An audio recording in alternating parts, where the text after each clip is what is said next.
अशा संभाजी महाराजांचा शिवाजी महाराजांचा अपमान करणं म्हणजे हा अबू आझमी देशद्रोही आहे, देशद्रोही आहे. आणि म्हणून या देशद्रोहाला या सभागृहामध्ये बसण्याचा अधिकार, या सभागृहामध्ये बसण्याचा अधिकार या देशद्रोही अबू आझमी याला नाहीये. इस पे मैंने औरंगजेब रहमतुल्लाह अलैह के बारे में बोला, लेकिन इस बात को इतना बढ़ा दिया गया कि जैसे लगता है कि एक तूफान आ गया. मैंने किसी का अपमान नहीं किया. छत्रपति शिवाजी महाराज हो, छत्रपति संभाजी महाराज हो, डॉक्टर भीमराव अम्बेडकर हो, महात्मा ज्योतिबा फुले हो, राजशेखर. तुम्हाला बोलायचं नाही, तुम्हाला बोलायचं नाही. खरं म्हणजे अबू आझमीचा निषेध करायला पाहिजे. अबू आझमीचा धिक्कार करतो. अबू आझमी या ठिकाणी धिक्कार करत असताना या ठिकाणी आणि म्हणून लिखी हुई किताब इनके स्टेटमेंट के ऊपर मैंने जो औरंगजेब की तारीफ किया, मैंने कभी अपने किसी महापुरुष चाहे संभाजी महाराज हो, छत्रपति शिवाजी महाराज हो, उनके बारे में कोई एक लफ्ज गलत नहीं बोला है. गोडवे गाणे म्हणजे खऱ्या अर्थाने आपल्या राष्ट्रपुरुषाचा अपमान आहे, आपल्या देशभक्तीचा अपमान आहे. आणि म्हणून मी एवढं सांगतो, देश धर्म पर मिटने वाला, देश धर्म पर मिटने वाला शेर शिवा का छावा था. महापराक्रमी परम प्रतापी एक ही शंभू राजा था, एक ही शंभू राजा था. 27 लोकांना मारलं. हा क्रूर कर्म. आणि म्हणून याला निलंबित झालं पाहिजे. याच्यावर देशद्रोहाचा गुन्हा दाखल झाला पाहिजे.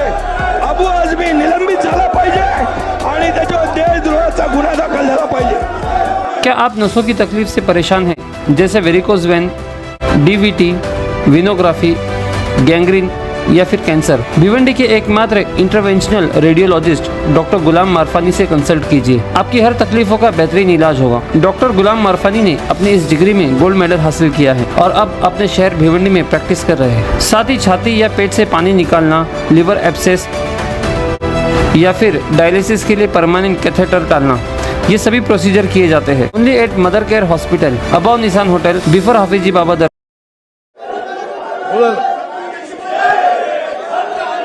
धर्मवीर छत्रपती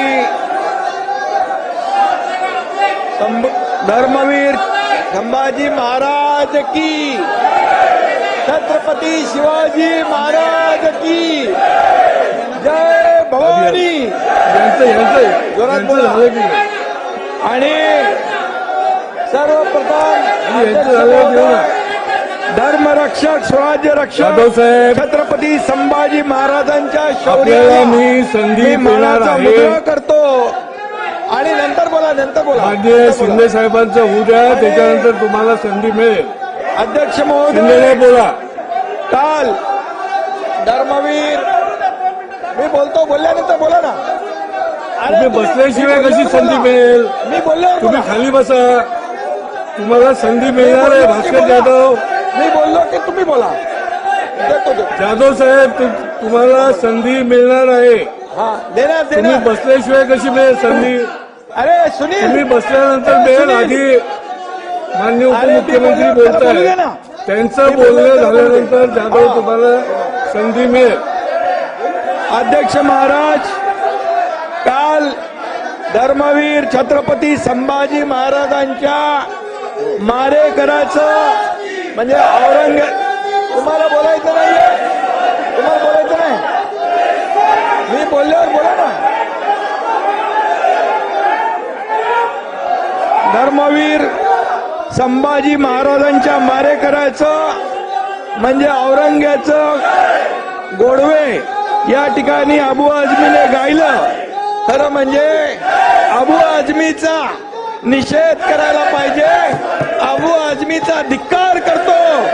अबू आझमी या ठिकाणी धिक्कार करत असताना या ठिकाणी आणि म्हणून अबू आझमीनी यापूर्वी देखील छत्रपती शिवाजी महाराजांच्या बद्दल अतिशय चुकीचं वक्तव्य केलं होतं.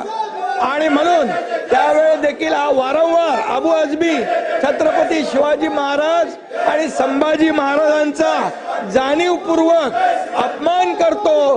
हा खरं म्हणजे छत्रपती संभाजी महाराजांनी देशासाठी बलिदान केलं, आपला प्राणांचं बलिदान केलं, पण धर्म बदलला नाही। अशा संभाजी महाराजांचा शिवाजी महाराजांचा अपमान करणं म्हणजे हा अबू आझमी देशद्रोही आहे, देशद्रोही आहे। आणि म्हणून या देशद्रोहाला या सभागृहामध्ये बसण्याचा अधिकार, या सभागृहामध्ये बसण्याचा अधिकार या देशद्रोही अबू आझमी याला नाहीये। आणि म्हणून आपण छावा बघा रईस, छावा बघा, छावा सिनेमा बघा। या छत्रपती संभाजी महाराजांचा हलाल केला, 40 दिवस त्यांचे डोळे काढले, त्यांचे नख काढले, त्यांची जीभ छाटली, अंगाची सालटी सोडली, त्याच्यावर मीठ टाकलं आणि असं केलं अपमान। आणि या ठिकाणी त्यांचे हलाल केले, 40 दिवस अत्याचार केले, धर्म बदला म्हणून सांगितलं। अशा औरंगाचं या ठिकाणी गोडवे गाणे म्हणजे खऱ्या अर्थाने आपल्या राष्ट्रपुरुषाचा अपमान आहे, आपल्या देशभक्तीचा अपमान आहे। आणि म्हणून मी एवढं सांगतो, देश धर्म पर मिटने वाला, देश धर्म पर मिटने वाला शेर शिवा का छावा था, महापराक्रमी परम प्रतापी एक ही शंभू राजा था, एक ही शंभू राजा था, एक ही शंभू राजा था। अरे या शंभू राजाने 9 वर्षात 69 लढाया जिंकल्या, 69 लढाया। अरे लाज वाटली पाहिजे पाणी ओळायला। आणि तुम्ही या ठिकाणी 69 लढाया दिल्या आणि या औरंगजेबाने आपली मंदिरं तोडली, मंदिरं तोडून टाकली, आया बहिणींचा अत्याचार केला, आया बहिणींचे बलात्कार झाले। आणि असा हा माणूस, हा औरंगजेब, या औरंगजेबचं बापाला कैद केलं, मुलाला मारून टाकलं, 27 लोकांना मारलं। हा क्रूर कर्म। आणि म्हणून याला निलंबित झालं पाहिजे, याच्यावर देशद्रोहाचा गुन्हा दाखल झाला पाहिजे, अबू आझमी निलंबित झाला पाहिजे आणि त्याच्यावर देशद्रोहाचा गुन्हा दाखल झाला पाहिजे। कल 3 मार्च जब असेंबली खत्म हुई, जब मैं बाहर निकला तो टीवी वालों ने मुझसे कहा कि आसाम के मुख्यमंत्री ने राहुल गांधी को औरंगजेब की तरह पेश किया है कि उनकी छवि उस तरह की।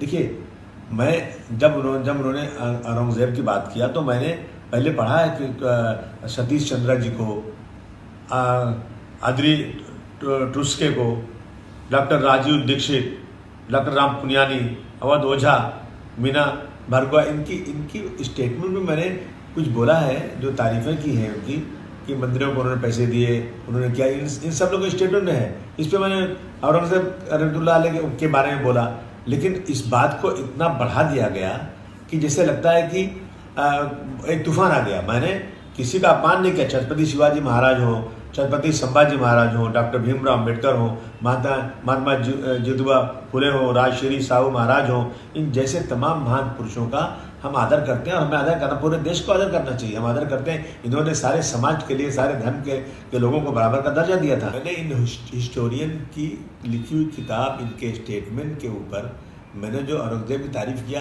मैंने कभी अपने किसी महापुरुष चाहे संभाजी महाराज हो, छत्रपति शिवाजी महाराज हो, उनके बारे में कोई एक लफ्ज़ गलत नहीं बोला है। लेकिन अगर इन चीज़ों से किसी को वो लगता है कि इसको तोड़ मरोड़ के पेश करके किसी को लगता है कि मैंने गलत बोला है, तो भाई मैं अपने पूरे स्टेटमेंट को वापस लेता हूँ। असेंबली चलना चाहिए, असेंबली में बहुत सारे काम है, इन इशू पर असेंबली रोकी जाए। मैं समझता हूँ ये महाराष्ट्र की जनता का बहुत सारा काम रुकेगा।